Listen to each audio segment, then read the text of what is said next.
आप देख रहे हैं नेटवर्क 33 राजकुमार के साथ। तो चलिए बढ़ते हैं आज की कहानी की ओर। दोस्तों, ये कहानी है एक ऐसी अद्भुत जगह की जो दिखने में इतनी गजब लगती है कि हर किसी का मन मोह ले, लेकिन उस जगह की असलियत और उसकी दास्तां से हर कोई रूबरू नहीं होता। कहते हैं कि रामायण काल से ही इस जगह में कुछ ऐसे राक्षसों का वास है जो आज भी जीवित हैं और उन्हें अमृता का वरदान प्राप्त है। वो लोगों को परेशान अवश्य करते हैं, मगर उन्हें भी मौत की हर वक्त तलाश रहती है। पल पल में उन्हें अपनी मौत ही दिखाई देती है। तो आइए जानते इस कहानी को और भी नज़दीकी से। रोहन एक अमीर परिवार का लड़का था। अपने पापा के दम पर पला बड़ा रोहन आज अपने कदमों पर खड़ा हो चुका था। अपने दोस्तों के साथ उसने कामयाबी की सीढ़ियों को छुआ था, लेकिन एक ऐसा वक्त भी था जब उसने अपनी ज़िंदगी में स्ट्रगल के नाम का भी एहसास किया था। सालों पहले की बात होगी जब रोहन काफ़ी दिनों के बाद अपने गांव सीमा नगर लौटा था। लेकिन गांव में एक घटना काफ़ी मशहूर थी। कुछ लोग कहते थे कि गांव के बाहर पड़ने वाले छोटे से उस भूमि के हिस्से पर कुछ प्रेत आत्माएं निवास करती हैं, जिनका खौफ आज भी आतंक मचाता है। बात नंबर 1, रोहन को इन बातों पर बिल्कुल भी विश्वास नहीं था, और दूसरी बात, वो इन चीज़ों को कतई विश्वास करने के लिए लोगों को उत्साहित भी नहीं करता था। वो तो इन्हें गलत सिद्ध करना चाहता था। लेकिन कोई भी इंसान सच्चाई की परछाई को मिटा पाने में सक्षम नहीं रहता, चाहे वो कितना भी अनुभवी और पढ़ा लिखा क्यों ना हो। रोहन ने शहर में पढ़ाई का एक अलग ही रुतबा बनाया था। सीमानगर गांव के लोग कहते हैं कि उस गांव के समीप पड़ने वाले उस भूमि के अंदर से कुछ अजीब सी आवाज़ें आती हैं। ऐसा लगता है मानो कोई ज़ोर ज़ोर से चिल्ला रहा है। वो आवाज़ें इतनी ज़्यादा भयानक होती हैं कि कुछ पल के खातिर गांव के लोग डर में डूब जाते हैं। रोहन आज इन आवाज़ों को सुनने के लिए बेताब था।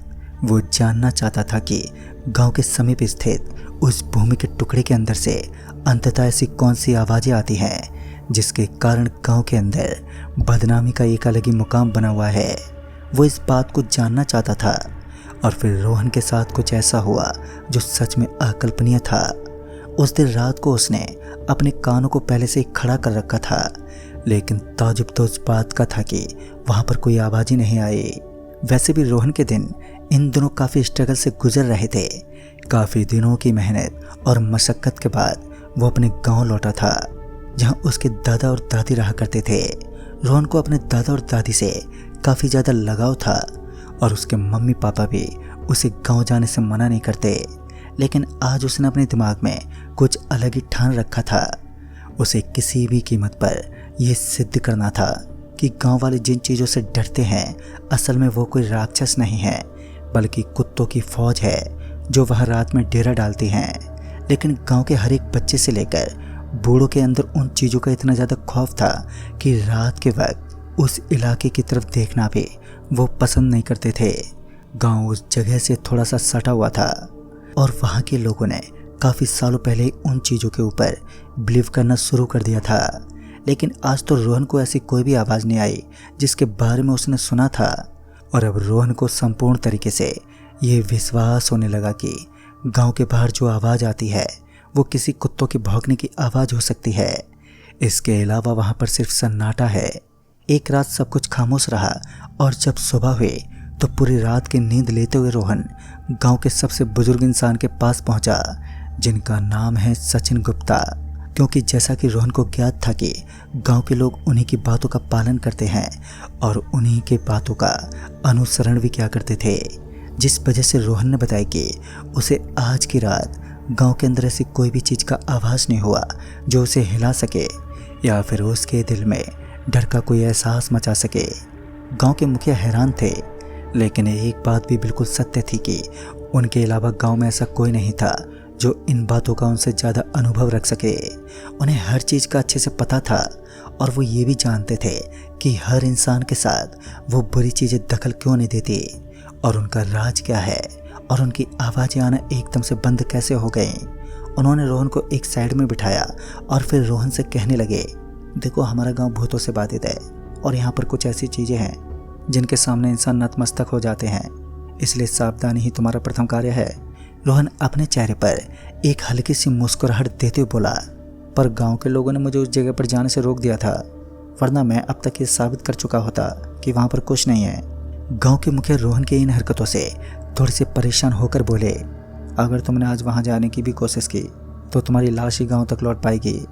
एक बार फिर उसने इस बात को मजाक के तौर पर लिया और कहने लगा, मुझे इन चीज़ों से कोई फर्क नहीं पड़ता और असलियत तो ये है कि गांव के लोग अंधविश्वास में जी रहे हैं और आज मैं ये साबित कर दूंगा कि गांव में ना ही तो कोई राक्षस निवास करता है और ना ही आज इस सृष्टि में किसी राक्षस का नामो निशान होता है। इतना बोलकर वो वहाँ से चल दिया। आज रोहन का मूड थोड़ा ख़राब था और वो ये साबित करने पर उतर चुका था कि उसे किसी भी तरह बस ये प्रूफ करना है कि गांव के पास ऐसा कोई भी राक्षस नहीं रहता जिसके आतंक से गांव वालों के अंदर डर का खून बहता है। फिर क्या था, दूसरे दिन जब अंधेरी रात में रोहन ने कुछ ऐसा किया जिसे देखकर गांव वालों के शरीर में कपकपी छूट गई। अंधेरी रात थी, शाम के 7:30 बज रहे थे और इस समय रोहन अपनी गंदी करतूतों के साथ हाथ में एक लकड़ी लिए उस स्थान की तरफ चल दिया जो भूतों से बाधित माना जाता था।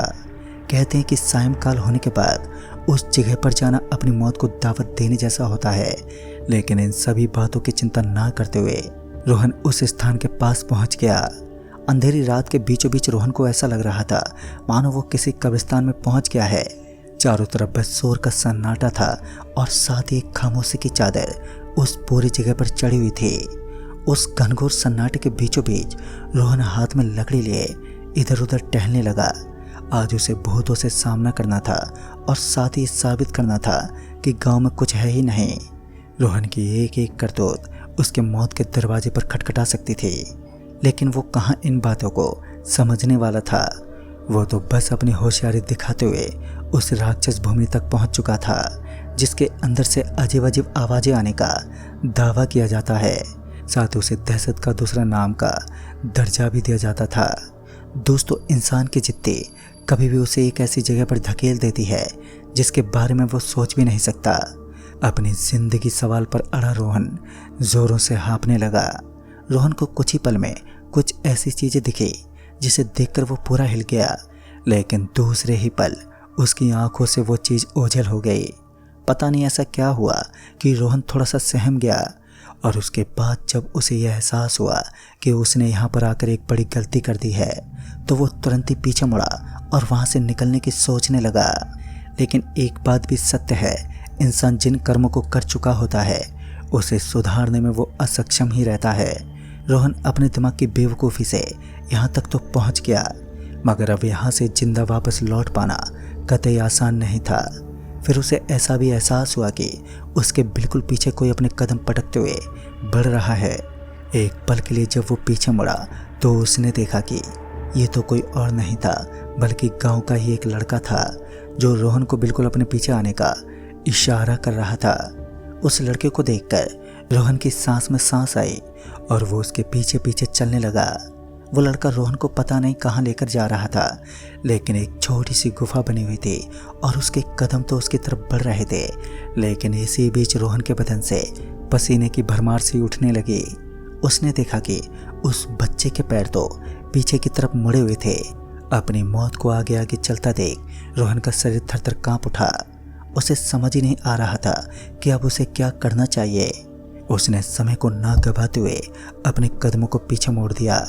अपनी गलती का एहसास होने के बाद रोहन अपनी पूरी शक्ति के साथ वहाँ से भागने लगा, लेकिन अब चाहे वो कितने भी प्रयास करे उसके सारे प्रयास असफल ही रहने वाले थे, क्योंकि अब वहाँ से भागने के लिए उसे राक्षसों के मुंह से बाहर निकलना था, जो लगभग नामुमकिन था, क्योंकि राक्षस जाति कुछ ऐसे शैतान जो कभी भी आतंक मचा सकते थे। राक्षसों का कोई भरोसा नहीं था, वो कभी भी रोहन को उसकी मौत के दरवाजे तक पहुंचा सकते थे। रोहन बिना पीछे मुड़े लगातार धूम दबाकर स्पीड से भागता रहा। काफ़ी दूरी तय करने के बाद जब रोहन को ऐसा लगने लगा कि अब एक सुरक्षित स्थान पर है तो वो पीछे मुड़ा। उसने अपनी ज़िंदगी जीने की उम्मीदों को ही छोड़ दिया था। तभी उसने देखा कि विशाल राक्षसों की एक टोली उसके पीछे खड़ी थी और सभी के चेहरे से हल्की सी अविल मुस्कुराहट निकल रही थी।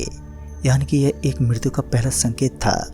लेकिन कहते हैं ना, जब किसी भले इंसान का मनुष्य के ऊपर हाथ हो तो उसका कोई भी अहित नहीं कर सकता।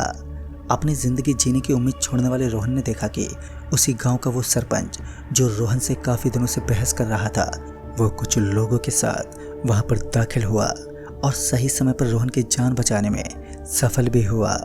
लेकिन इस समय रोहन का पूरा शरीर बुरी तरह से कांप रहा था और इससे एक बात साफ मालूम पड़ रही थी कि अभी अभी रोहन ने किसी खतरे को देखा है और वो बेहद डरा हुआ है। शहर में पढ़ा लिखा एक लड़का जो भूतों में विश्वास नहीं करता था, आज उसने उन चीज़ों को अपनी आंखों से देख भी लिया। इस घटना के बीच जाने के बाद रोहन ने कभी भी भूत प्रेतों का मजाक नहीं उड़ाया, क्योंकि वो जानता है कि ऐसी चीज़ें असल में इस दुनिया में मौजूद होती हैं और इनका भी एक अलग अस्तित्व होता है। दोस्तों, इसलिए कहते हैं कि कभी कभी हमें किसी भी कार्य को करने से पहले सोच समझकर कदम उठाना चाहिए। क्या पता वो हमारे ऊपर कब भारी पड़ जाए। तो दोस्तों, इस कहानी में बस इतना ही। तब तक के लिए बाय एंड टेक केयर।